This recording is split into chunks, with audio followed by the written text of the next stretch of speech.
soirs dans mon lit, je priais Dieu pour qu'il vienne me sauver. Je pleurais beaucoup parce que j'avais pas tellement conscience de ce qu'on me faisait à moi, mais c'était plus à ma maman en fait. On touche pas à ma maman en fait. Puis quand il y avait cette violence physique, moi je devais m'interposer. Je pouvais pas ne rien faire en fait. C'est un profond sentiment d'injustice, ouais, quand on est enfant, tout ce qu'on vit est décuplé, on va dire. Moi, j'avais une rage de justice, j'avais une rage j'avais cette colère de voir ces maltraitances, cette douleur. Et puis, quand on entend sa maman hurler, ça vous prend aux tripes. Quand on vit cette violence, cette maltraitance, on est dans un environnement clos. On a quand même le monde extérieur comme référence, ou quand on va chez les copains ou à l'école, on voit des adultes qui se comportent d'une autre manière, mais on intègre quand même que c'est une certaine normalité. Et puis après, on ne va pas contre ses parents, on est loyal envers ses parents, on les aime. Et puis on ne peut pas quelque part accepter que nos parents ne nous donnent pas ce qui est bon pour nous. Donc d'en parler, ça permet de dire que ça existe, que c'est une réalité, que c'est quelque part légitime de souffrir de ce manque, que c'est légitime d'avoir besoin d'aide, d'avoir besoin d'un accompagnement pour comprendre tout ça, et puis après se reconstruire. Est-ce qu'on ne se pose pas la question à un moment donné, mais pourquoi j'ai accepté tout ça? Oui. Alors, moi je pense que c'est un chemin de vie, je pense qu'on vient sur Terre pour expérimenter des choses, et puis moi, je pense que l'âme, elle a besoin d'évoluer, de grandir, et puis elle va vivre certaines expériences. Là, en l'occurrence, c'est l'abus, la maltraitance, ouais, un chemin comme ça, mais c'est aussi un chemin de pardon, c'est un chemin de compréhension, de compassion. Donc je pense que c'est un enrichissement mine de rien, mais c'est que quand on est plus grand, quand on sort de tout ça, qu'on peut voir le cadeau qu'il y a derrière. À quel moment vous avez pris conscience de tout ça? C'est progressif, je dirais. J'ai pas eu un déclic comme ça, mais quand j'ai commencé à m'occuper des autres, à accompagner les autres, j'ai compris que ça avait développé mon empathie, que je pouvais me mettre à la place des autres et que quelque part l'accompagnement il est plus riche, il est plus personnalisé.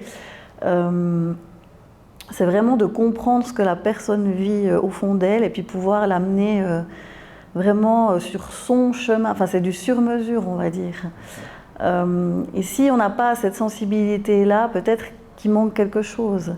Après, on n'est pas obligé d'avoir tout vécu pour être thérapeute, mais je pense que quand on a une personne qui a vécu la même chose en face de soi, qui nous accompagne, puis qu'on voit le chemin qu'elle a fait, qu'elle a pu s'en sortir, ça a une double motivation quelque part. J'ai appelé à 2 reprises la police pendant une crise, on va dire, pendant qu'il y avait une grosse dispute. Et puis c'était encore à l'époque les téléphones fixes. Donc j'ai pu m'extirper de la dispute et puis je suis allée vite téléphoner en cachette.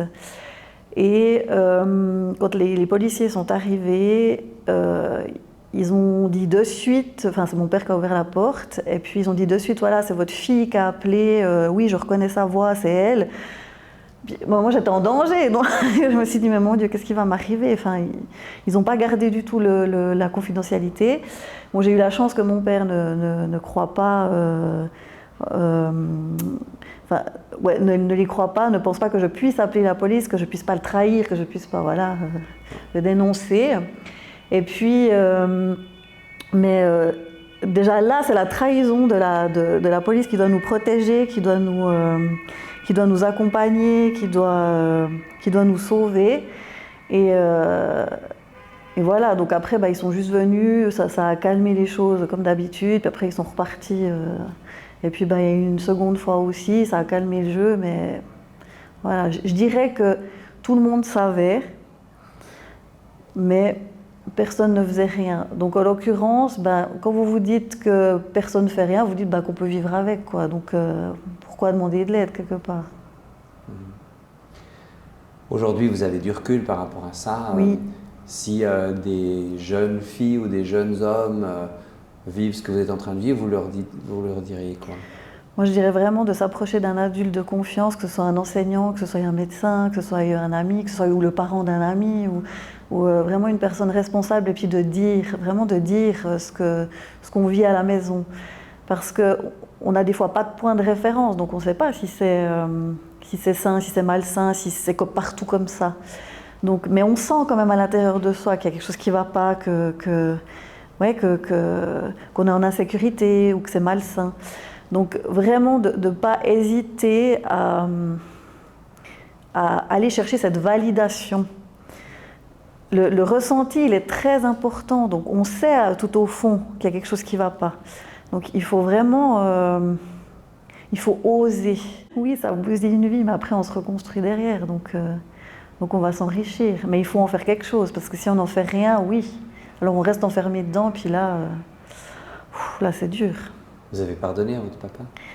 Oui, je lui ai pardonné. Donc, sur son lit de mort, je lui ai dit qu'il pouvait partir en paix, que je le remerciais de m'avoir donné la vie, et puis que je prenais l'engagement de guérir, de me libérer, et puis qu'il pouvait partir en paix. Et à vous, vous êtes pardonné aussi?